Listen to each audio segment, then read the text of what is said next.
times, but I don't know what I know.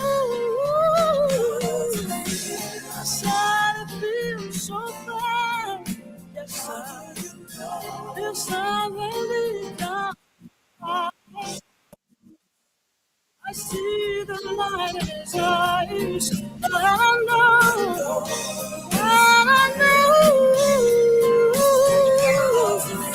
I know, baby, baby. I say yes, I do. Oh, I feel, baby.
You ready, Cleveland?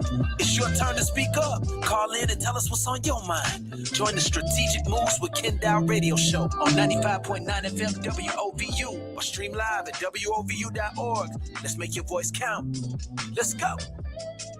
All right, we are back, and welcome back to the Strategic Moves radio show with Kenn Dowell and Dr. Heather Burton.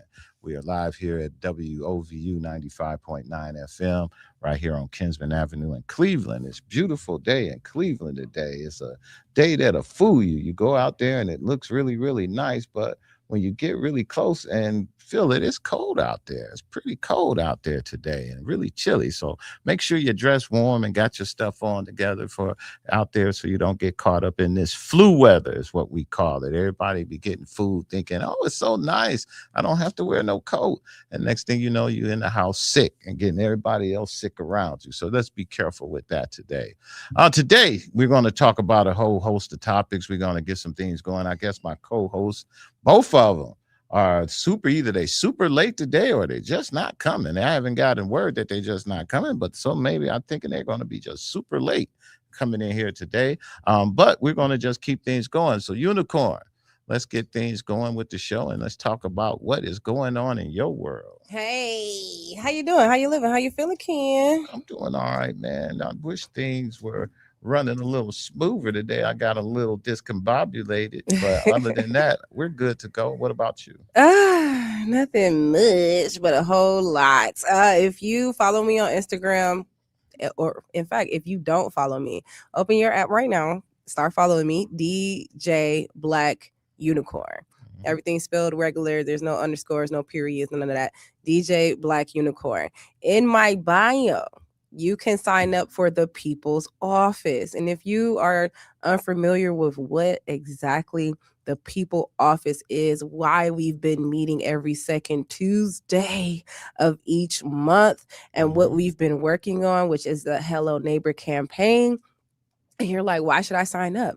Because it's for you. It's literally for you. The People's Office is not a program. It is a civic infrastructure designed to give everybody residents the power, residents, the power, information, and relationships they need to shape the future of their neighborhoods. What does that mean? What is that like? What? Okay, so what it means is we will be providing the marching orders to our politicians. What it means is we will be working on what it is that we want to see in our communities. What it is, it means that we'll be strengthening our relationships amongst each other, because how can we be a community and get back to neighborhoods and actually looking out for one another if we don't even say hi? And that's where the Hello Neighbor campaign comes in at. That's exactly where it comes in at. My parents just walked in. Hey, y'all have a good lunch? Okay, good. But the People's Office is literally made up of us, the people who actually hold the actual power. So if you want to be a part of that, go to my bio on Instagram, DJ Black Unicorn. Sign up today, because we are going to start closing our meetings. What that means is if you are not a member of the People's Office, you will not be able to sit in on the meetings. You have to fill out that membership form. You have to be a part of the movement officially and dedicated. Why are we doing this? Because we need to know that you are dedicated to the work. We don't want people just coming in and just, staying for one meeting and then skirting out and never coming back again. You have to dedicate yourself to this work, because it is work, and it's going to take work for us to see the things that we want to see in our communities actually happen. We talk a big game and we talk a lot of crap, but where's the action? Where's the work being done? So if you want to be a part of the action, if you want to be a part of the work, get involved. Sign up for the People's Office. The membership form is right in my bio. That's DJ Black Unicorn. But that's my main thing. I also got Pretty Lit coming up every first Thursday at B-Side. It's a ladies' night, and I always tell the men they are welcome. Sometimes we have more men than women because they show up looking for the ladies. So yeah, show up and show out. You pull up pretty, you leave lit.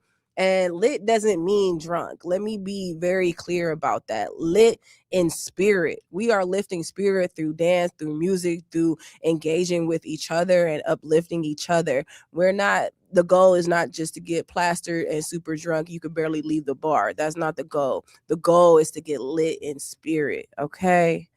I get that question a lot. Like, y'all just be out there getting drunk. I be like, nah, baby, I can't even do that. Like, if I wanted to, I can't do that. But nah. Well, speaking of getting lit, Mm-hmm.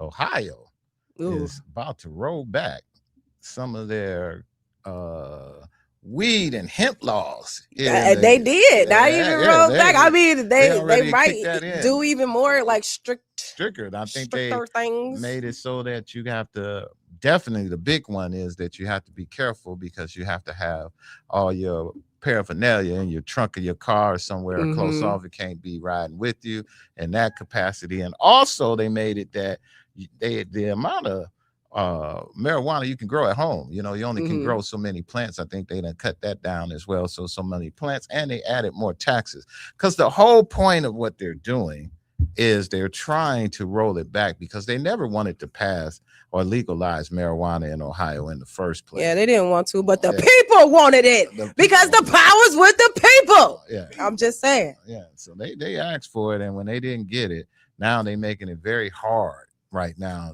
for you to be able to get lit, as they would say. You can't get lit if you can't get lit. So they're trying to make it hard on edibles and everything else that they're doing in Ohio. So we want everybody to make sure you're paying attention to what's going on with that. So let's make sure we talk about these new changes. Yeah. No, you cannot smoke in public places anymore. Oh, yes, that's true.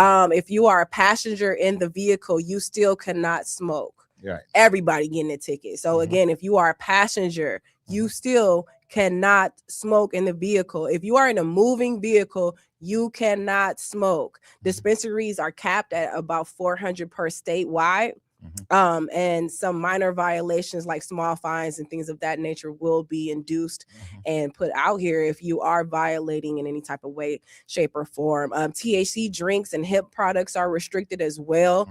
And like you said, they've been adding all kind of restrictions to these edibles and drinks and products and so on and so forth. And they had to lower the THC limits on vapes and edibles as well. The potency cap has been initiated. So look, you can't be getting too high. And for the gas stations, that was out here selling stuff, there's a lot of them had to. It's a wrap. It's a wrap, DJ True. They are done with it. So if you were getting your bud from like the corner store and all of that, and now it's like, oh, they giving you a hard time, they being funny. They not being funny. The laws has changed. Well, they legally can't even start selling, because I thought you had to have a certain license, or I thought only certain people had licenses. So how did the gas stations get in on the action? Because they were loopholes, and that's why they have gone back and here's the loophole. Restricted the laws only. The loophole was you can't pass a law that you can't enforce. So the reason why, and to Uni, she used the word loophole. We'll call it loophole. The loophole they were waiting on until the man walk in the door and find me, take me to jail, tell me I can't do it. I'm going to keep doing it. Yeah. And chances are if they went into your store, Latif, your people going to call me and I'm going to take it off my shelf before they get to me. And therefore, that's what the whole deal was. And they haven't done that. Now they're threatening. Again, it's the threat. Let's see about the enforcement is the other thing. Now, we're really tracking down and we're coming down. Okay, come on down, because y'all was supposed to come down on cigarettes. You're supposed to come down on all that stuff that was supposed to be bad in our community, and they haven't figured out a way to do it, because it's not them, it's the community. As to what Uni said, you can't stop the community. If people, I tell you one thing that is starting a trend, that one went up and one is going down, is cigarettes. The newer generation, the younger generation, and everyone else who they don't like cigarettes. No, but they'll vape up. They'll vape, they'll smoke, they'll do all that other stuff, but they can't stand do everything but cigarettes. And the reason why I know that is because my wife watched Pop the Balloon for Love.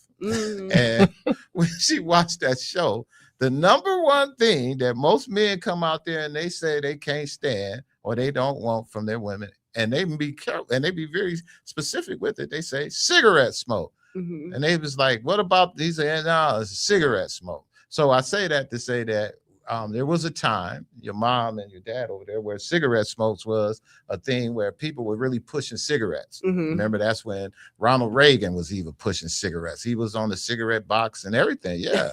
Chesterfields, matter of fact, I don't know why. I told my wife, he was a Western actor back in the day.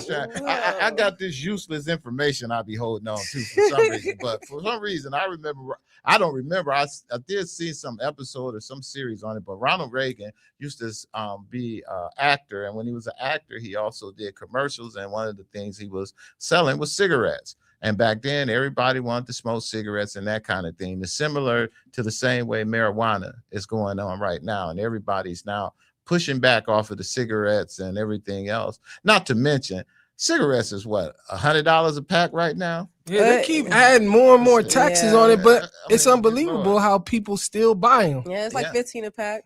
Yeah, and that's what I say. It's the so even when government may say, "Hey, we don't want to," or "We want to change," it's the people. If the people didn't want cigarettes, they'll stop buying them.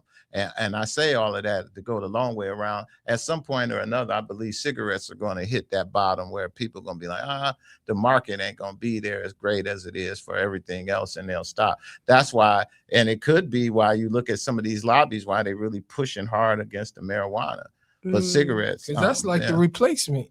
People are slowly smoking more marijuana than cigarettes, and I wonder what the real numbers on that. Because that's definitely getting in cigarettes lane. Because people they get up in the morning and smoke that weed, that blunt, that whatever they got. Have a nice little spliff, morning spliff, and the coffee. So, like you said, that younger generation is moving towards other things, while maybe your mom and your grandma still go outside and have that coffee with that morning cigarette. Yeah, that nasty cigarette, boy. I was so happy I was able to quit that mess, man. How'd you quit? My dad quit too. He constantly keeps like hauls and things like that. I was lucky. I quit smoking. I was probably smoking. I started smoking. I won't even lie. I started smoking. I was about 16, 17. And it was me. And I used to hang, you know how you hang out with all your guys. It was me and a group of guys lived on the street. It was about 6 of us. And we all hung out. And we all did everything at the same time. We all said, let's start drinking at the same time. We tried drinking. We started smoking cigarettes at the same time and all of that. And some of us stayed, some of us quit. You know what I mean? Some tried it. We all tried these things at the same time.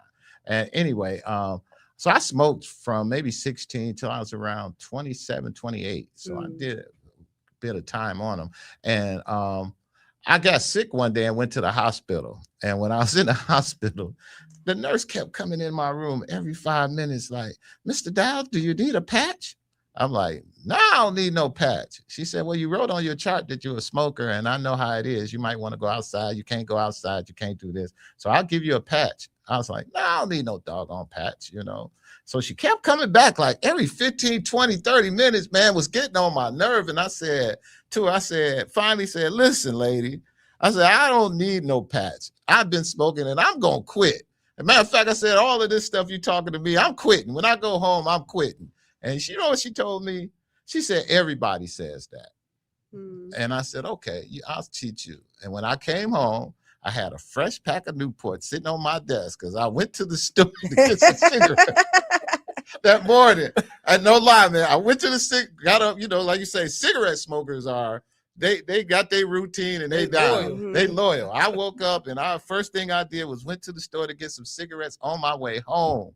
I almost passed out in the driveway because I was sick. My appendix was ready to burst. And I was just in pain. And matter of fact, I was in the driveway and my neighbor came knocking on the door, telling my wife, "Hey, your husband in the driveway, blah, blah, blah." So anyway, I ended up going to the hospital. And so when I came home, I had a fresh pack of Newport, them same ones that almost put me in the hospital. They put me in the hospital. And I looked at them, I grabbed them, I balled them up and threw them in the garbage can. And I never smoked again.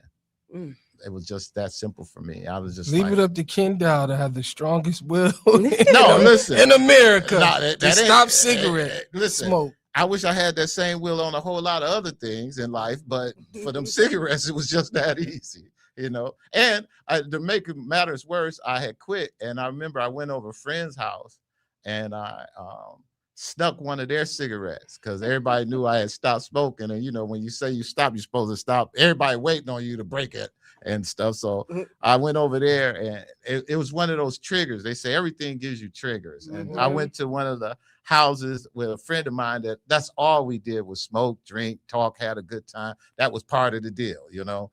And I sat there, and she was smoking, and they smoking and everything. And she got up and went to the bathroom, and I stole one of her cigarettes, put it in my pocket. You was like, I'm gonna get me one. It was just driving me crazy. She kept smoking. I said, let me grab it. I grabbed one of her cigarettes, man. Got out. Here's a funny thing. Got in my car because I stopped smoking. Didn't have no lighters or nothing in there. So I ended up going to the store. Spent $1.50 to buy a lighter. Got the lighter. Got in the car. Lit the cigarette. Smoked it. Tasted it. I hadn't smoked in like maybe almost a year. Trifling, it was so trifling and nasty. I thumped it out the window, and that was literally, and that had to be almost 25, 30 years ago. Congrats. Yeah. Congrats. Right. Now, is there a cigarette anonymous out there? Like they have different sensation classes and things of that nature. They got pills, patches, gum, all kinds of ways, because it's very addictive. And then the chemicals it's not the Native American type of cigarettes that we smoke today. There's so many addictive chemicals in these cigarettes that they have introduced so many different ways to help you kick that habit, because like you said, true, a lot of people ain't got that type of willpower at all. I know a lot of people who's really struggling. A friend of mine, the lady who I went to visit, she's been really struggling with that all her life and really wanting to quit and just can't seem to get it done. Have she tried hypnosis? You know, I mean, we was talking about, I was over her house Friday. You scared? Yeah, I would do that. I would never do no hypnosis. Hell no. They'll mess around and tell you every time you see chicken, you might fart or something, right? I know, but they had some show on ID where the principal was trying to hypnotize kids, and they wind up dying. Yeah, that's messing with nobody messing with your brain. They wind up. It was some kind of strange. It's the curious case on ID of the principal that was hypnotizing his own kids at his school. I'm about to go find that. Yeah, check that out. Maybe some of them bad kids. Come on, you will behave. You will behave. Go see the principal. Yeah, go see. I want to go see the principal. They be crying like little babies. Like, no, I don't want to go to. I didn't talk for a month after I saw the principal. Man, that's crazy. That is crazy. You just going to sit there, and all these kids just sitting there starving themselves, not moving, not doing nothing. Yeah, I'm definitely gonna check that out. The principal hypnotizing kids on the ID station.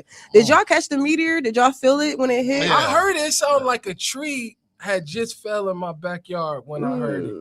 Yeah, I heard. And I kept looking outside. So let me ask y'all: do y'all feel like it's actually a meteor, or do y'all feel like it was test shots? No, it was a meteor. Because that's been a debate here. It was a meteor. I thought when it first happened, I was like, "Here come Iran." But no, when I first saw it, I thought it was just a loud thump, boom. And then I was watching my old Channel 8, trusty Channel 8, who's on everything. Them boys be on it. They had some scientists on there already explaining what the heck it was and what we saw. Then they started finding pieces of it. Talking about Fox 8? Fox 8 News. Yeah. When you say Fox be ahead of the they be had so much like the Simpsons, it makes you wonder. Like, Fox is on it. Now he said, this is what the guy said. He said, actually, there are meteors that fall to Earth every day. Yeah. Just in various different parts around the world. He said that what made this one so unique was that we were able to hear it when it actually came across. Depending on like where you were. So just to give you an idea of just that, look how small that thing was and how big a noise that it made coming in here. Kind of let you know how small we are in this whole world, right? That little noise that it came through made that noise you heard for miles and miles around. Imagine if his brothers and sisters came with it. You know what I mean? I mean, that is really total destruction. And that's why I was like, when you think about it, just let you know how small we really are in everything that's going around us. So that was did very it actually interesting. land at? Where did it hit? They found pieces of it somewhere, some places over on the west side of Cleveland and near that area. Yeah, little small pieces of it, and people looked for it and they found them. Little bitty pieces of rock. What else did you want to chat about? I was going to tell you, speaking of rocks and ice, we don't talk about ice. Oh, Lord. Ice and TSA? Ice agent and TSA. Ice is in Cleveland now. So if you go into the airport and you're looking to get out of Cleveland, ICE going to say, we got a one-way ticket for you. Go stand in that line. We got a shorter line over there. You go in the airport, they got a long line, and then they got a short line. And the TSA's agents in the long line. And if you see that line with the ICE agent saying, hey, this is a shorter line, why don't you come over here? You might want to think twice before you go through that line. Stay in the long line. Yeah, stay in the long line. But they're here in Cleveland. Saying that. They're here in Cleveland. They're at the airport. What's interesting about it and what I'm waiting to see are these guys, I guess they're going to be unmasked. I'm sure they're not going to be at the TSA agents with their mask on in the airport. They have to be unmasked, I would like to believe. So they're working through that process. So be careful in Cleveland. And when I say that, we always joke around with that, but we being saying that in a real way. Be careful whether you Black, Hispanic, or anything of any color, Cuban, Nigerian, Somalian, Haitian, whatever you are, if any of those colors that you don't, and you got any kind of slang with your Black English, or brown people, you in deep doo-doo right about now. So we keep talking about this thing all along, that this isn't our fight. This isn't our fight. Let the white folks fight it out on their own. But it's time. I was having a conversation with somebody today because they're having another No Kings rally that's coming up in Cleveland. And they were saying that I'm not getting involved in it. And I said I'm not neither. And the reason why we both said that is just because we just don't feel like walking and doing all of that stuff. We done did our share of that. But we also saying it in a matter that there are some people who believe that the fight now isn't their fight, and we need to let the white folks get out there and fight for this, and we need to sit back. Well, I kind of believe that. I told her this. I said, listen, they done did these No Kings rallies about 5 or 6 times. They've been really working hard at it. At some point or another, we all got to come together and kind of figure out how we're going to unite somewhat, because we can't keep pointing the finger at saying this is not our fight. Oh, all those people out there were the people who voted for Donald Trump in the first place. Yeah, that might be true. That could be very well true. And that may be where they at.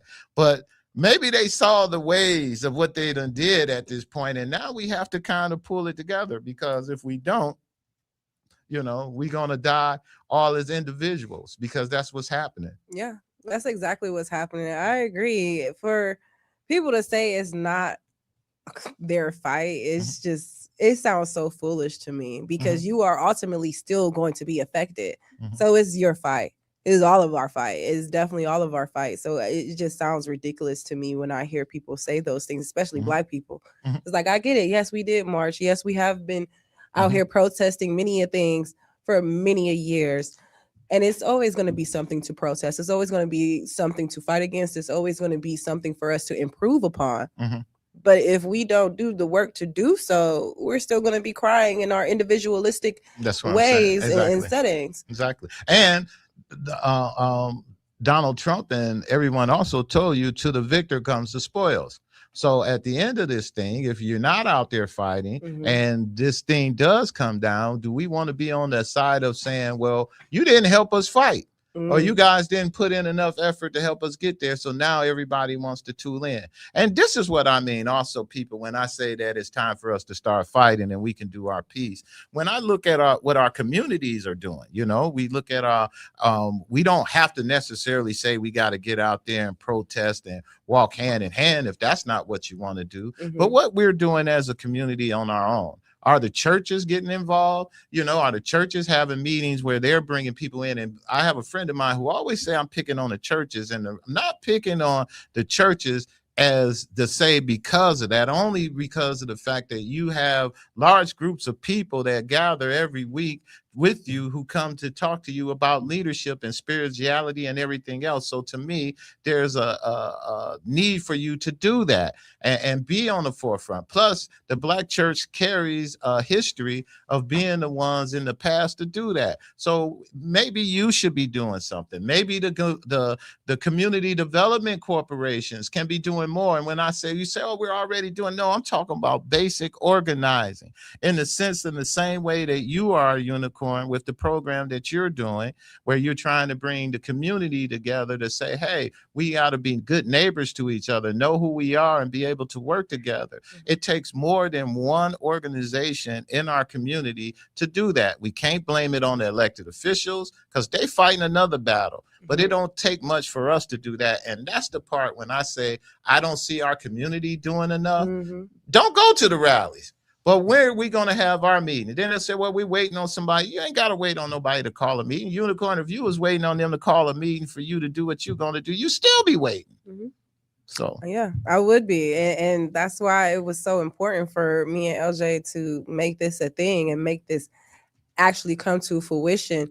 No shade to Councilman Pulisic when he tried to guide us into an existing organization and an existing initiative, but it was not making sense for what we are doing because no one is doing what we are doing for one.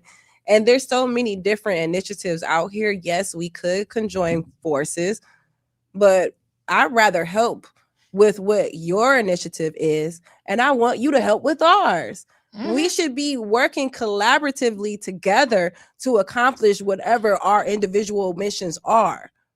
So I again, no disrespect, but I was not trying to hear that at all when he said that. And it just was such a spit in our face. And I honestly don't think he understands to this day why.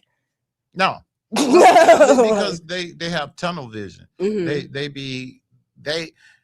to their point, when we talked about this getting in, they invest their resources and everything else into these other organizations that they be wanting to succeed. That's why they put it in there.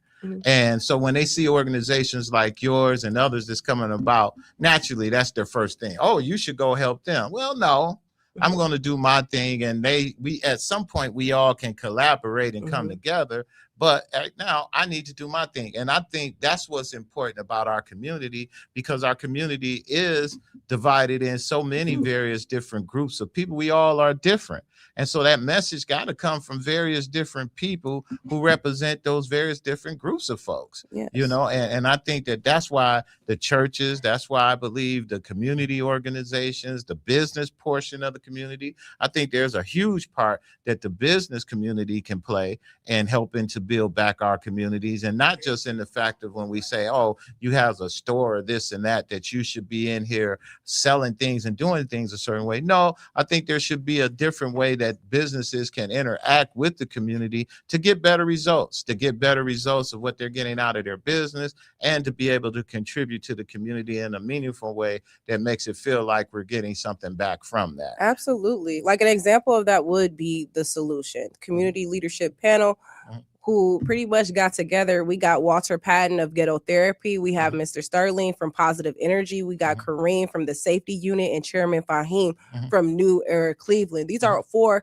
separate organizations doing 4 separate works, but they have come together to build a solution for the entirety. It's a prime example. We could do it. We just got to get back comfortable with each other to the point where we want to work with one another and be that level of collaboration. Well, let's talk a little bit about this. You know that the city also had a big thing. You guys familiar with that consent decree that went down? Absolutely.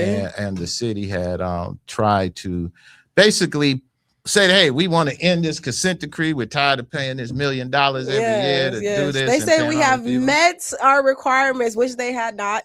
At all. Well, that's another thing. At all. They just like, yeah, we're good. We had a little bit more of improvement. And no, you have 7 out of 10 non-satisfactory is not meeting the standard. Well, the judge said that too.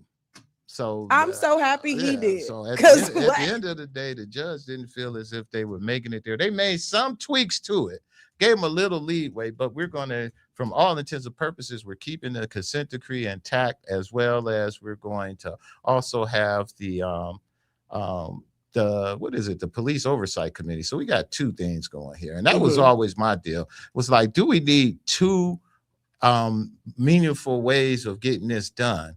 And it apparently, I think we do, because it seems like the other organization, the Issue 24 group that got put together, that group seemed to have been having the most difficulties and trying to at least have a decent meeting to get something done. The committee, yes. And so I think giving them an opportunity to have more time to stabilize that organization or that committee might have been a true answer to all of this.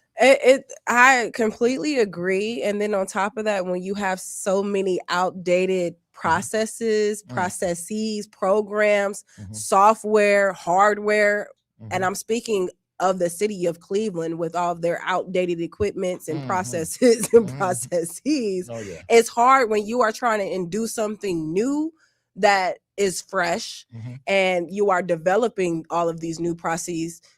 It just does not, it makes everything harder when the city itself is not updating in any type of way, shape, or form. So if they're requesting forms and it's going to a bottomless pit of requests because they have no actual processes for who handles this, and then the committee is looking 6 months later, they have not seen any type of actual paperwork that they have requested. It just does not. It's so many mismatches. It's just so many mismatches from what I've seen and read that Solomon Oliver, Solomon Oliver, he was surprised by the request. Yeah. Because what are you talking about? Yeah, he actually said that in so many words, like, hey, you know, I'm surprised you guys even came through with this, even asking us to do this at that time. Is he thought it was totally ludicrous. And that's the part that I just don't get. You know, I understand why, but I don't understand if you knew it wasn't going to work, why we do it anyway. And then sometimes it sort of get me to start to wonder and look at stuff, and I'm starting to wonder. What? Do you think people are just doing things to say that they did it, knowing that it ain't gonna work, and can just sit back and say, you know what, at least I tried? And then I done watched a few different moves work this round that that should have worked out, that just ain't working out. And I'm wondering, like, why did they do these moves? What made them do that? And knowing that your end result wasn't going to pan out for you. So I'm wondering, is the city just doing things to say that we did them? One could also wonder, have there actually been major progression in the use of force, in crisis intervention, in accountability systems, or are police just not doing as much? And they kind of just put their hands behind their backs and said, y'all don't want us policing, we just not going to police as much. It's a hard thing to scale. Hey, you want to talk to us? Come on in. You can grab that microphone right there. We got a guest in the house. We got Papa Unicorn in here. He's in here. He's been listening to us talk. He wrote some stuff on the paper. I'm like, hey, you might as well say it yourself. Let me see. You pull up to the mic so they can hear you. What's up, Daddy? You know what? Seems like to me, I feel like the problem is the parenting. You know what I mean? We could live back in the days, you know, with the parenting doing what they supposed to be doing, you know what I mean? You know what I mean? They could fool around and they could say, well, Sally live here. And if Sally doing something, you don't have to wait for Sally's mother. You know what I mean? You could have a parent, somebody to tell Sally what you can do and what you can't do and stuff like that, or take it to her mother and stuff like that, or John doing this and everything. It was the one thing about my father. You know, he had a nice Cadillac and stuff. He would go ride down the street. But if he says anybody doing something, the kids doing something, he's stopping them. You know what I mean? And stuff like that. But on the other side, he'll come and bring the ice cream. And the ice cream coming down, he giving it to them and stuff like that. Everybody on the block getting and he telling them, no, you can't do this or you can't do that. You know what I mean? Was in... I worked, you know what I mean, and And what my job was, I was getting ready to go home and stuff like that. And two ladies was talking. He said, shoot, I'm going to get me some more money because I'm going to work overtime and stuff like that. And then she said, I ain't seen my kids for 6 days. You know what I mean? And stuff like, you ain't seen your kid for 6 days. Right. You know Right. what I mean? Well, that's that new generation. And that's what we were talking about. See, back then, one, there was a couple of things. One, it was the fear that somebody can say, oh, I'm going to call your mom. And they actually knew that they knew your mom. So it was a fear that you already had in you that, oh, I done got caught. Right. I'm in trouble. Right. That was the other thing. Then you had those guys who actually got out and actually got on you that you didn't want them to say nothing to you anyway because of who they were and how they rolled. Yeah. So it was that fear. But what we have now is a group that just don't have that. You know, the easiest way, a friend of mine, same friend of mine, the easiest way that the friend of mine, the easiest way she used to say, if we want to clear the block off quickly, everybody go get your own. You know, go out there and get those your nieces, those your cousins, those your grandkids, those everybody who you know who belongs to you. And if you go get your own kids, then maybe you'll have we can clear the block off at some point. Right. We got Mama Unicorn in the house now. She done jumped in the conversation. One last thing. Go ahead. Like when you know, when the ice cream man going down the street used to be down there and stuff like that. My father would stop and give all the kids some ice cream and stuff like that. Right. If he see them doing something wrong, he going to stay, you know, do something else to them. That's correct. That's what I'm saying. They feared that. Yeah. How you do today? Well, I'm doing fine. How are you? I'm doing great. You know, I believe that it's the parents also, but I think where we had Miss Wheels and Miss Prim on the street, and we know they watching, and we know they're gonna tell our mama, and we know that they'll grab us too, you know, if they, you know, we doing something too wrong. We got parents now saying, don't touch my kid. Correct. That's correct. Don't say nothing to my kid. And they tell the kids, you don't have to mind nobody. I'm your mother, I'm your, you know, and he your father, and that's all you have to deal with. That's correct. If they got both parents. If they got both parents. I remember when my oldest daughter was in elementary school, and this little boy, they was having a fight. So, you know, you stop the fights, you know. So I said, no, honey, we ain't gonna fight. Stop. He said, you don't tell me what to do. You ain't none of my mama. And he was cussing and everything. And I said, oh my God. I said, well, okay, you're right. I'm not your mother. And I better than me, because I would be like, where your mama at? Well, where is she at?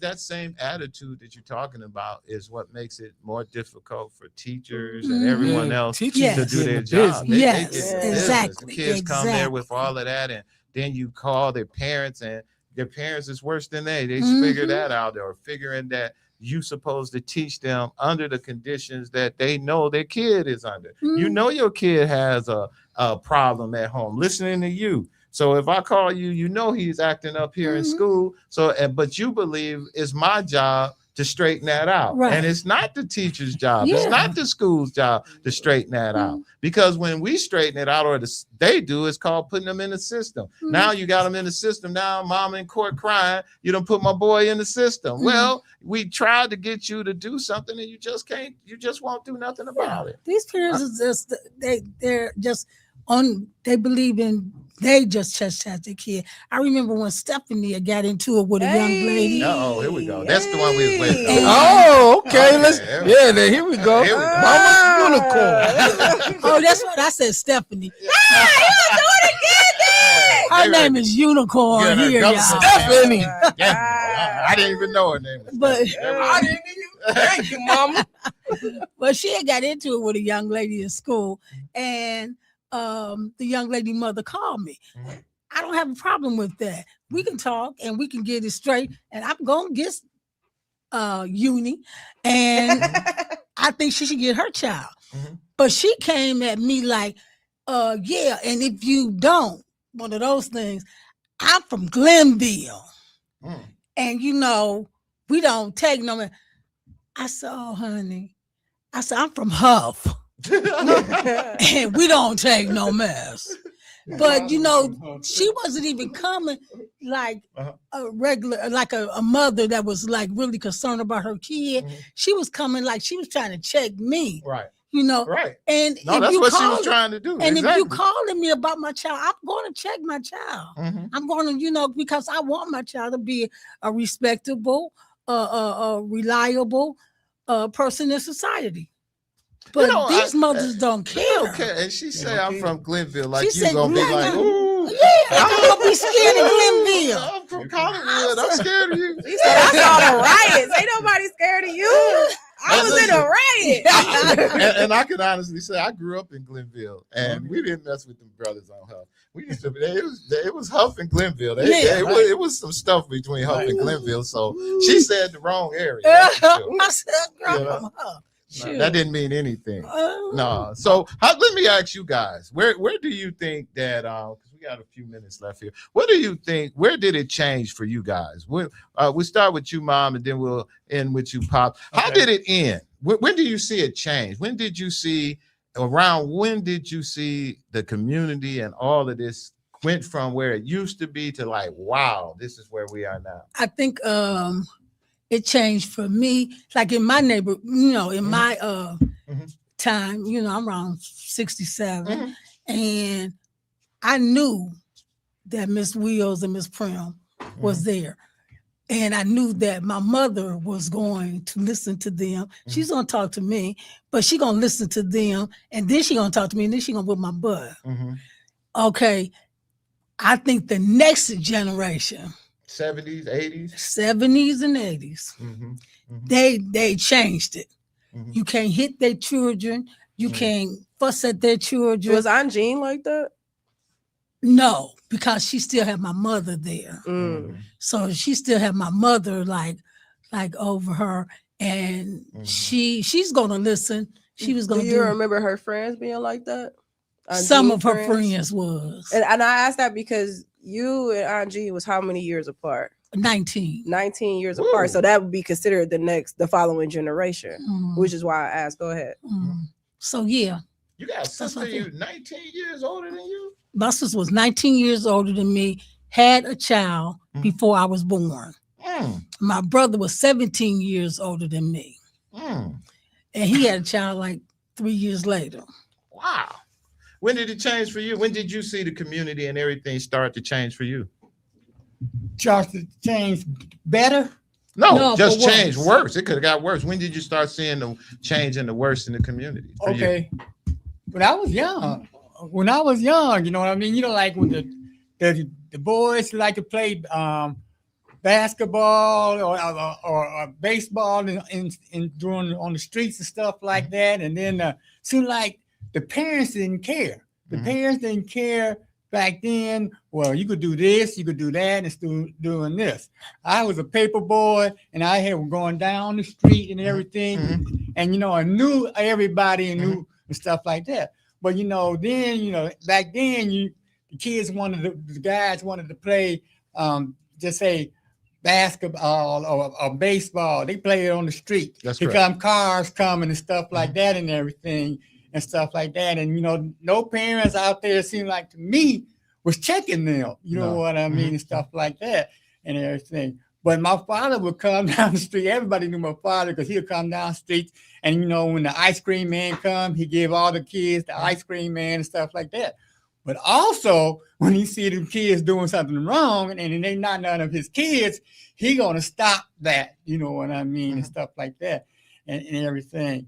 And then, like, it was so different, too. But, some of these was just women's in there, parenting. And then when it wasn't in that, seemed like the family didn't want to do nothing to the kids. They just go outside and play. You know what I'm saying? Well, that was my generation. Our generation, they told us to go out and play. We played all day. We used to have to be home before the street lights were on and that kind of thing. Right. We played in the streets all day, like you said, and played baseball in the streets and all of that. That we grew up that way. For me, you from Cleveland? I'm from Glenville. I grew up in Glenville. Yeah, so I'm way apart.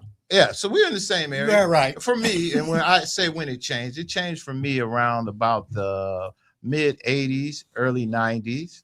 We definitely all agree when crack cocaine hit our communities, that really tore it up. And then the community start to change, because now, like you were saying, the different type of kid was coming out. It wasn't the same type of kid, and all the good people who grew up under everything you talked about and everything you talked about, if they made it through the cocaine era of crack cocaine to still be around, they were probably kind of messed up a little bit. You know what I mean? So all of that stuff that they carried with them, all of that wisdom, all of that I know better, kind of went out the door. And then they grew up a group of kids that we have right now who are just I don't want to call them nothing. They're just kids who are having a hard time dealing with what society is giving them right now. Kids who don't have guidance. And they don't have the tools. That's what I'm about to say. They don't have the tools to get through it. We did have those tools, because in our community, there were people who constantly was teaching us what's right and what's wrong. So we always had somebody telling us that. When you don't have anybody who can tell you, hey, man, quit doing that, because it's going to be a problem. You're going to just keep doing it.